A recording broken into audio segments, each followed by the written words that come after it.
it's time to look at the Anti-Paedo statue action that was going on in London last night, contrasted with anti-fascist action, of course, because these are the people we would be fighting against. They'd probably be on the statue's side in this case.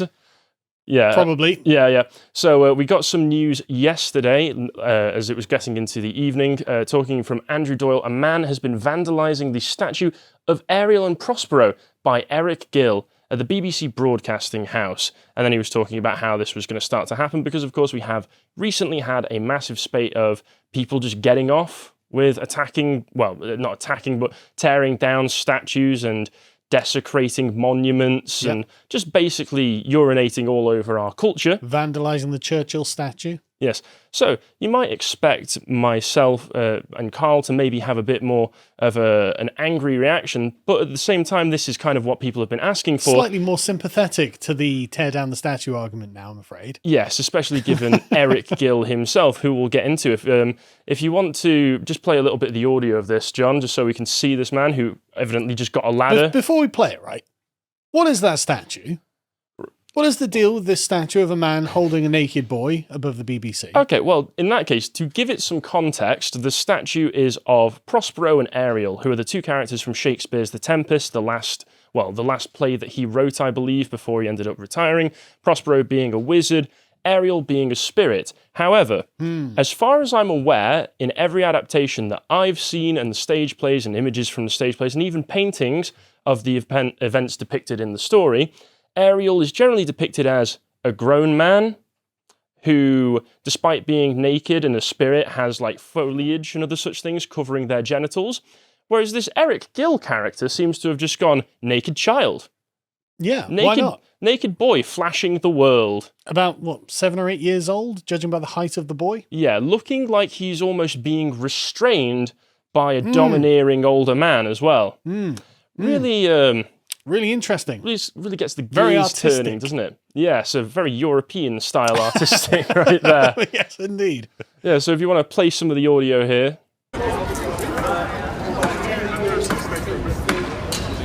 Should have put chills on. Yeah. I think he did knock the penis off like that. Which is fair.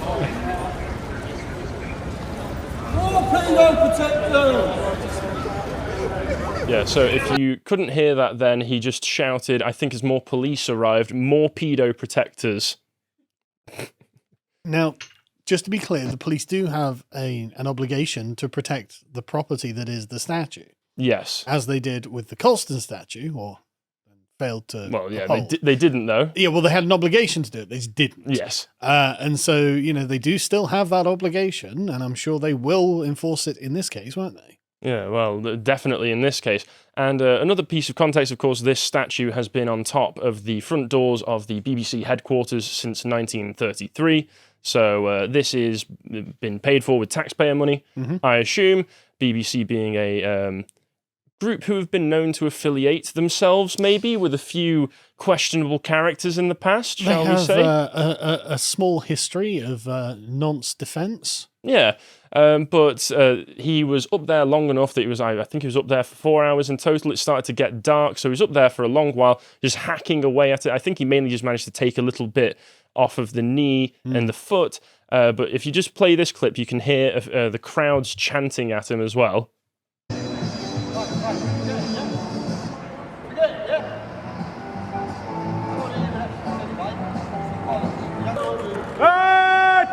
Tommy! Expose the BBC! Take down the BBC! That Piers Morgan. Take down the BBC! It is Piers Oh Morgan. my goodness, it is, you're right. BBC. Take down the BBC! But yeah, they're all just chanting, take down the BBC, as this man is still just hacking away at it. You may have noticed, if you were watching the video as well, there seems to have been scrawled on the leg of the statue saying, I think it's the time to take it down was 1989, which is relevant in a moment when we get into a little bit more of Eric Gill himself. If we move along as well, just the tragic end to this story. Not that I'm condoning anything. The tragic end was this man eventually got taken down off of the statue and has sadly been arrested, which we'll get into in a moment. But The reason, because from where you may be sitting, his motives may be quite mysterious. Why did this man feel the need to get up and start assaulting a statue on the BBC headquarters It's an building? innocent statue of a man holding a naked boy. Yeah, I know. Why would that be offensive to anybody? Well, there's a pretty good reason for that. If we move along, we can see this Wikipedia page. I just want this to be on here because this is actually a pretty decent Wikipedia page of Eric Gill that has his various crimes listed on it. We'll see how long that remains, so this will be a nice time capsule for it. But yeah, Eric Gill, the sculptor of that particular statue, was a communist paedophile. Every time. Every single time. Every time. Yes, it has a nice description here. Arthur Eric Roten Gill was an English sculptor, typeface designer, and printmaker who was associated with the arts and crafts movement. It sounds inappropriately childish to me. Yeah, it does, doesn't it? Yeah, his artistic achievements have more recently been overshadowed by his history of sexually abusing his children. His religious views and subject matter contrast with his sexual behaviour, including his erotic art, as mentioned in his own diaries, his extramarital affairs and sexual abuse of his daughters, sister, and dog. So he literally abused everything around it. Yeah, he was a sexual degenerate, a sex pest, who just, like, he would see his dog going past and just be like, well, open season. I guess it must have been. Yeah, so a true degenerate of the very kind, and his diary, I believe, was actually released to the public. He died in 1940. I think his diary got wide release in 1989, which is why the person said, well, we all found out he was a massive pedo who abused his own children in 1989. Why is this still up here? Yeah. And this isn't like an argument with Colston or anyone like that, whereby their other achievements for why they had the statue made of them overshadow what people are, could overshadow what people are protesting nowadays. This is a paedophile who admitted he was a paedophile in an era where paedophilia, like all eras should have, was widely condemned, and it was a statue of a man seemingly restraining a naked child. There's a little bit of symbolism you could point to, perhaps. I mean, the thing is, I'm not terribly unsympathetic to the argument that, well, this guy was a slave trader. the money he donated to various philanthropic causes in Bristol was made through the slave trade, at least in part. Therefore, we would like his statue taken down. I'm not terribly unsympathetic to that as an argument. What I'm unsympathetic to is the mob tearing it down and then rolling it into the harbour. Yes. Like, look, you don't get to do that, right? You know, if you want to take down a statue of something that is inappropriate in the modern era, okay, fine. You know, go in a museum, which I believe it is actually in a museum now. And so, you know, I don't condone this guy just climbing up there and smashing it. But again, there's a perfectly good moral argument to not have this guy's statue on the BBC. Yeah, let's not go celebrating the works of paedophiles. Yeah, it's kind of reprehensible, or at least morally reprehensible. Yeah, at least if you care about morality. Yeah, well, these are lefties, so... Exactly. But the article, well, the Wikipedia page carries on and it talks about his political beliefs. As a young man, Gill was a member of the Fabian Society. Shock. Big surprise, but later resigned. In the 1930s, Gill became a supporter of social credit. Later, he moved towards a socialist position. In 1934, Gill contributed art to an exhibition mounted by the left-wing Artists International Association and defended the exhibition against accusations in the Catholic Herald that its art was anti-Christian. Which it doubtless was. Absolutely it was. Socialists have never been particularly big fans of religion. And then it goes on a bit more about his personal details. Gill's personal diaries reveal incestuous sexual abuse of his two eldest teenage daughters, incestuous relationships with his sisters, and sexual acts on his dog. This aspect of Gill's life was little known beyond his family and friends until the publication of the 1989 biography by Fiona McCarthy. Okay, so that's where the big news came from. An earlier biography by Robert Spieit, published in 1966, mentioned none of it. Wow. Guess he didn't have access to his diaries. Yeah.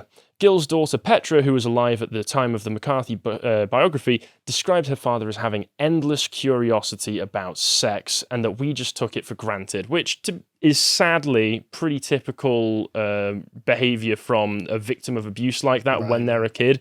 They don't know any better. They don't know what the world is like outside of their I never little want sphere. my children to ever say something like Well, that. yeah, about of me. course, I mean, it's- what a horrible It's thing. absolutely disgusting, but they don't know that, They don't know it's wrong. Yeah, they don't know it's wrong. It's They always don't know been part of their life. the rest of the world isn't like that.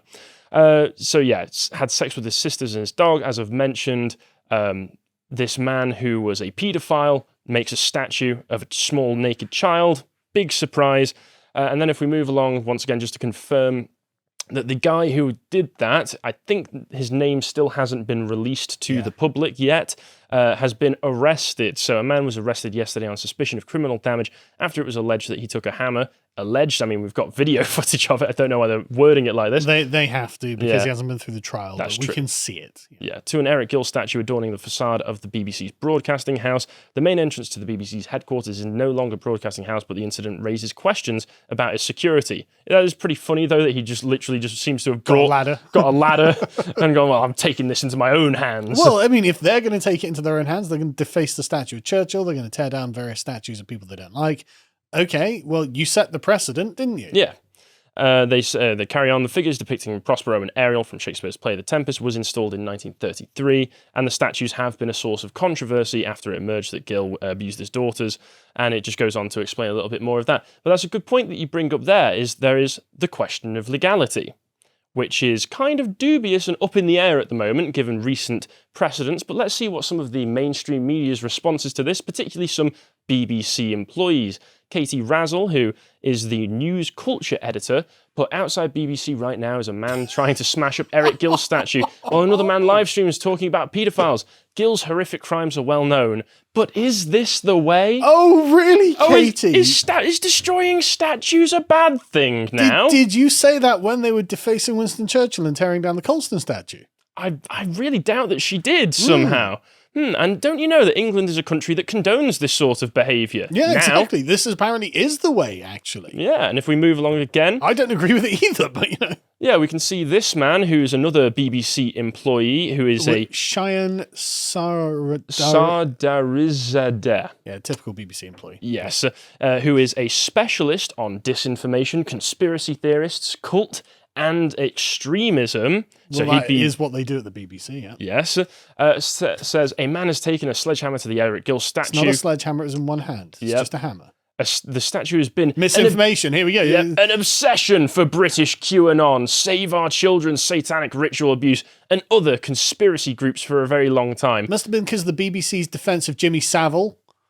Honestly. That is actually unbelievable. It's not like the BBC doesn't have a track record at this point, sadly. And also, once again, note the very, very obvious lack of a mentioning of Eric Gill's former crimes in that one tweet. He is responding to someone who mentioned it, but in his own response to it, he's like, I'm just going to brush that over. QAnon conspiracy They're theory. just concerned about paedophiles molesting children. What, like Eric Gill? Yeah, I guess QAnon must have...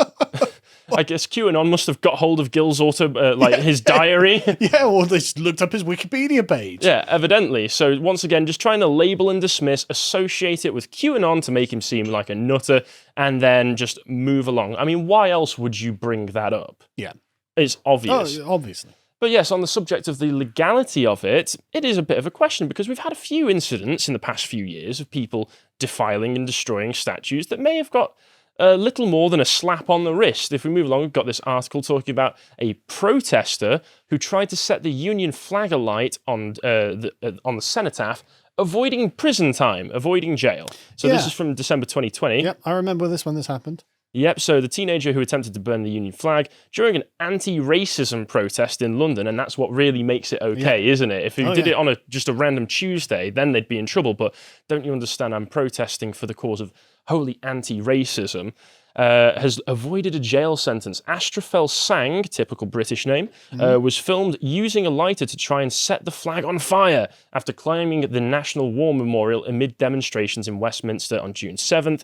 The court previously heard the Coventry University photography student could face up to 18 months behind bars. Who put these ideas in this lunatic child's head? Well, I would assume the Coventry University. Exactly. I went to Coventry University, although I did computer science, so we didn't get to... And you did it, what, like 20 years ago as 20 well? years ago, yeah. So, none of that sort of thing was happening then, but who knows what it's like now. Yeah, exactly. Judge Christopher Heyer instead today gave him a 2-year conditional discharge and ordered him to pay £340 in court costs. So that was it. Basically got off with it. The worst that they did, and the only thing that I do quite look at this comment, though. I'm at a loss as to understanding why you or anyone in the course of a Black Lives Matter protest would seek to target the cenotaph. Because they don't know. They don't know anything about Black Lives Matter. Yeah. They don't know why. I mean, it would be baffling if they didn't target symbols of Britishness. Like, they view our entire civilization as a racist imperial project. Of course they're going to do that. You absolute goober. Like Christopher Henier, right? This Heyer, however it's pronounced. This is a guy who just does not know anything about these things. He spent no time looking into it. Well, to be fair, there is one decent thing that the article mentions that this judge did, which was that he got a number of people who were not white English people to come out in front of this guy and read the stories of their own grandfathers and grandparents who died in the war and are memorialized on the cenotaph and read some letters they received from while they were at war and whatnot, and just tell this person, it wasn't just Yeah, but that doesn't matter. That will have absolutely no impact on the Black Lives Matter narrative. Yeah. Because as far as they're concerned, whiteness and white supremacy are what Britain is made of, and so those race traitors who are working with Britain are exactly that, race traitors. They're upholding the white supremacist power structure. That's just they're going to be their response. Sadly, you are right. Again, it's such a small brain take on Black Lives Matter. It's insufferable. Yeah.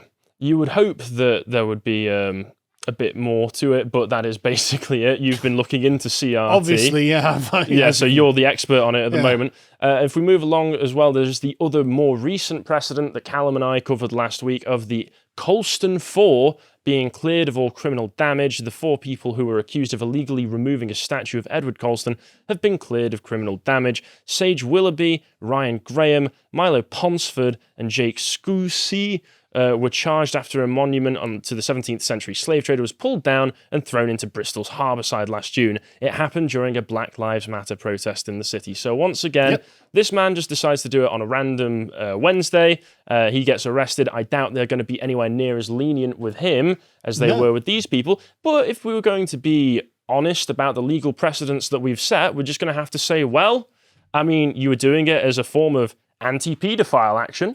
Well, yeah, you could make that argument. If what they're saying though with this is, if you have a moral imperative that drives you to tear down or damage a statue, then you're justified in doing it, and you get cleared of criminal damage. And so this guy had a moral imperative to tear down the Gill statue. Why should he not be cleared of criminal damage as well? Yeah. Well, he wasn't doing it as part of a mob, so maybe that's the only argument.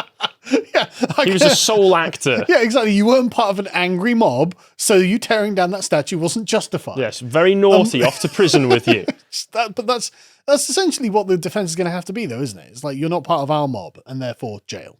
Yep, and just to put a little bit of a cherry on the top of this, a very disgusting and mouldy, depressing cherry on top of this, there is the sad fact that, as we may have alluded to, Eric Gill is not the only example of crazy leftists abusing their own children. We also have, just to make everybody aware, people may be aware of this name, they may not, Marian Zimmer Bradley, a acclaimed and almost legendary in some circles science fiction writer, who we've got a nice description of here on her own Wikipedia page. Marian Elena Zimmer Bradley was an American author of fantasy, historical fantasy, science fiction, and science fantasy novels, best known for the Arthurian fiction novel The Mists of Avalon and the Darkover series. So she was a feminist who took the Arthurian stories and just flipped Put them through the feminist meat grinder. Yeah, she took the female characters and decided to, what would it be like from their perspective? So all very much for the cause. While noted for the feminist perspective in her writing, her reputation has been posthumously marred by multiple accusations of child sex abuse and rape by 2 of her own children, Mark and Moira Grayland, and for assisting her second husband, convicted paedophile Walter H. Breen, to rape and abuse multiple other unrelated children. So, sadly, it seems to be a bit of a trend. I mean, leftists really do see children as sex toys, don't they? It appears so. That's It's literally what these people view them as. They don't see children as being sacred, and they don't see their innocence as being something that they have to protect. They view them as something that they can take advantage of. It's And they absolutely have- disgusting. And they have their own disgusting, scientifically based reasons Yeah. for doing so, which Kyle and I will be covering Yeah. sometime soon, We've sadly. got a podcast coming about this, and it's really insufferable. Yeah, it's really disgusting. But yeah, that just puts that like disgusting cherry Yeah, on top thanks of for that rotten cake. That's about all I've got for that one. Bloody hell! You're all welcome. Yeah, exactly. Yeah, you're welcome. Is Harry's like because I mean like you had to go through loads of this stuff recently. Yes, for my pedo article, and now I am the official pedo hunter Yes. in the the office. Nonce Hunter Supreme. But the thing is, I feel bad for you having to read all this stuff because it's just gross. It does feel like forbidden knowledge. I can Yeah. never get rid of it from my head now. I've Yeah. opened Pandora's box and absorbed its contents. So yeah, go check out those podcasts and articles. If you still want to see more from the podcast of the Lotus Eaters, you can go to lotuseaters.com to enjoy all of the premium content we have on the site, such as this free article by guest writer Simon Webb, who runs the History Debunked YouTube channel.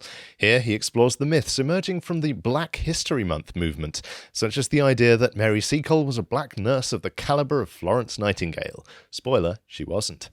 If you'd like to stay up to date with all the content we're putting out on the site, you can follow Lotus Eaters on Getter at getter.com. You can also follow our individual writers and presenters, or the people who make the whole operation work, such as John here. Thank you and goodbye.